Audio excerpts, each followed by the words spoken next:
ನಾವೆಲ್ಲ ನಿಮ್ ದುಃಖದಲ್ಲಿದ್ದೇವೆ. ಎಷ್ಟು ಜನ ಅಣ್ತಂದಿರ ಅವರು ಇಬ್ರ ದೊಡ್ಡವ್ರು ನೀವ ಎಂತನ ಓದಿರೋರು ಈ ಬಿಡ್ ಮುಗ್ದಿತ್ತ ಎಷ್ಟು ವರ್ಷ ಆಯ್ತು ಸೇವೆ ಮಾಡ್ತಾ ಇದ್ರು? 8 ವರ್ಷ ಆಯ್ತಾ? ಬಹಳ ನಿರೀಕ್ಷಿತ ಸ್ಮಾರ್ಟ್ ಹುಡುಗಿದ್ದ ಅಲ್ಲ, ಬಹಳ ಅನ್ಯಾಯ ಆಯ್ತಿದ್ದು. ಈಗ ಯಾರೇ ದುಷ್ಕರ್ಮಿಗಳು ಯಾರೇ ಇದ್ರು ಇಲ್ಲೇ ಇದ್ರು ಈಗ ಪೊಲೀಸರ ತಂಡ ಎಲ್ಲ ಹೋಗಿದೆ, ಅವ್ರಿಗೆ ಶಿಕ್ಷೆ ಕೊಡ್ಸರೆ. ಅವರ ಮುಖ್ಯಮಂತ್ರಿಯವರಿಗೂ ಮಾತಾಡಿದ್ದೇನೆ, ಗೃಹ ಮಂತ್ರಿಗಳಿಗೆ ಮಾತಾಡಿದ್ದೇನೆ, ಎಲ್ಲ ಹಿರಿಯ ಪೊಲೀಸ್ ಅಧಿಕಾರಿಗಳೆಲ್ಲ ಇಲ್ಲೇ ಬಿಟ್ಟಿದ್ದಾರೆ. ಅದು ಸಿಗಂತ ವ್ಯವಸ್ಥೆ ಮಾಡೋಣ, ಕಠಿಣ ಶಿಕ್ಷೆ ಕೊಡೋಣ. ಅವರಿಗೆ ಇವತ್ತು ಗಲ್ಲು ಶಿಕ್ಷೆ ಆಗುವಂತ ರೀತಿಯಲ್ಲಿ ಮಾಡೋಣ. ಈ ಒಂದು ಪದ್ಧತಿ ನಮ್ಮಲ್ಲಿ ಬೀದರ್ಲಿ ಯಾವತ್ತೂ ನೋಡಿಲ್ಲ ನಾವು. ಬಹಳ ಆಘಾತಕಾರಿ ಪಾಪ. ಬಹಳ ಸಮಾಧಾನ ಮಾಡ್ಕೊಳ್ಳೋಣ, ಸಮಾಧಾನ ಮಾಡ್ಕೋರಿ. ಏನಿತ್ತು ವಯಸ್ಸು?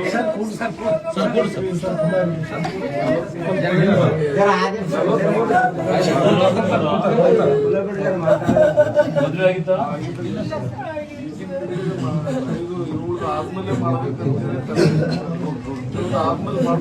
ಹೌದೇನು ಸರ್? ಸ್ವಲ್ಪ ಹಿಂದೆ ನೀವು ತಂಗಿನ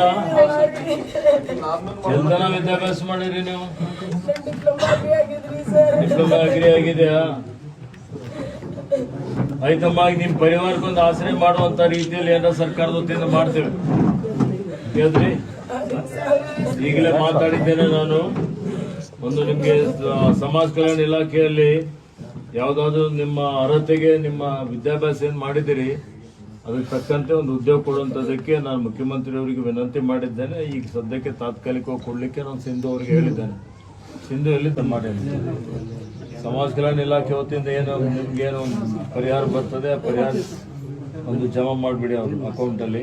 ಯಾರು ತಂದೆ ತಾಯಿ ಇದಾರಲ್ಲ, ತಾಯಿಯ ಖಾತೆಯಲ್ಲಿ ಜಮಾ ಮಾಡಿ. ಪೆನ್ಷನ್ ಎಷ್ಟಿದೆ? ಪೆನ್ಷನ್ ಕೊಡುವಂಥದ್ದು ವ್ಯವಸ್ಥೆನೂ ಮಾಡಿ. ಮತ್ತೆ ಮುಂದೆ ಇದೆಲ್ಲ ಬಿಟ್ಟು ನಾನು CM ಮಾತಾಡಿದ್ದೀನಿ. 10 ಲಕ್ಷ ರೂಪಾಯಿ ಅಡಿಷನಲ್ ಕೊಡೋಣ ಘೋಷಣೆ ಮಾಡಿ ಅಂತ ಹೇಳಿದ್ದಾರೆ. ಅದು 10 ಲಕ್ಷ ರೂಪಾಯಿ ನಾನು ಬೆಂಗಳೂರಿಂದ ಚೆಕ್ ತಂದು ಕೊಡಿಸ್ಲಕ್ಕೆ ಹಚ್ತೇನೆ. ಯಾವ ವ್ಯವಸ್ಥೆ ಮಾಡೋಣಮ್ಮ. ನಾವು ಶಾಂತಿಗೆ, ನಿಮ್ಮ ಮಗನ ಆತ್ಮಕ್ಕೆ ಶಾಂತಿ ಸಿಗಲಿ.